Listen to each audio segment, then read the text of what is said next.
For Dan Halbert, the road to Tycho began in college, when Lissa Lentz asked to borrow his computer.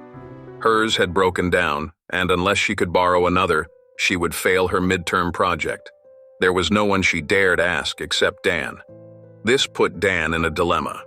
He had to help her, but if he lent her his computer, she might read his books.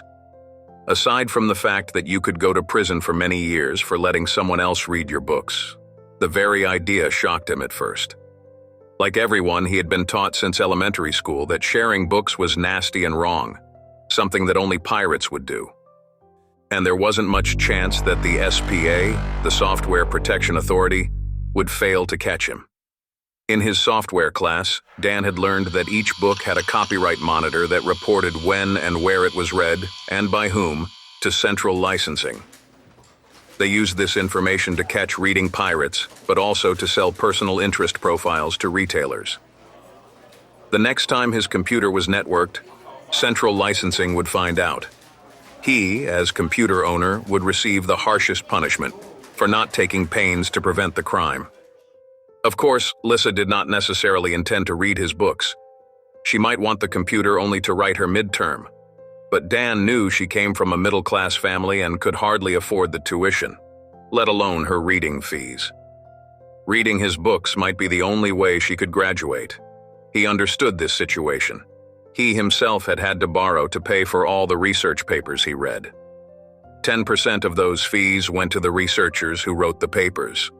Since Dan aimed for an academic career, he could hope that his own research papers, if frequently referenced, would bring in enough to repay this loan.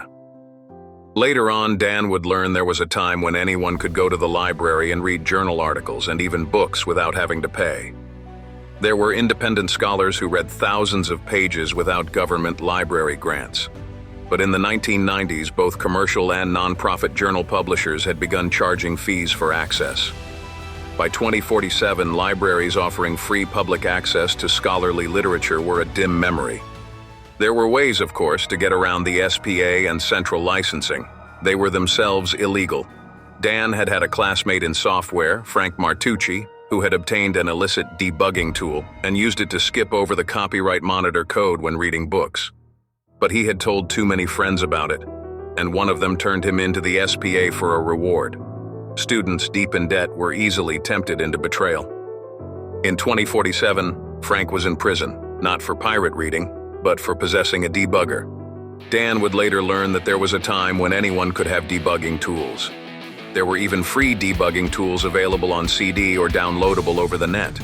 But ordinary users started using them to bypass copyright monitors, and eventually a judge ruled that this had become their principal use in actual practice. This meant they were illegal. The debuggers' developers were sent to prison.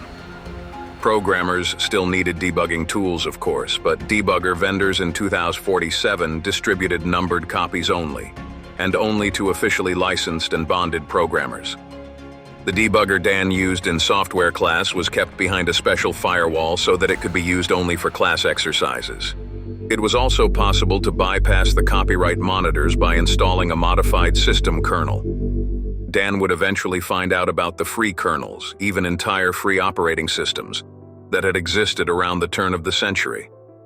But not only were they illegal, like debuggers, you could not install one if you had one without knowing your computer's root password. And neither the FBI nor Microsoft support would tell you that. Dan concluded that he couldn't simply lend Lissa his computer, but he couldn't refuse to help her because he loved her. Every chance to speak with her filled him with delight, and that she chose him to ask for help, that could mean she loved him too. Dan resolved the dilemma by doing something even more unthinkable. He lent her the computer and told her his password. This way, if Lissa read his books, central licensing would think he was reading them. It was still a crime, but the SPA would not automatically find out about it. They would only find out if Lissa reported him. Of course, if the school ever found out that he had given Lissa his own password, it would be curtains for both of them as students, regardless of what she had used it for. Lissa did not report Dan to the SPA. His decision to help her led to their marriage, and also led them to question what they had been taught about piracy as children. The couple began reading about the history of copyright, about the Soviet Union and its restrictions on copying, and even the original United States Constitution. They moved to Luna, where they found others who had likewise gravitated away from the long arm of the SPA.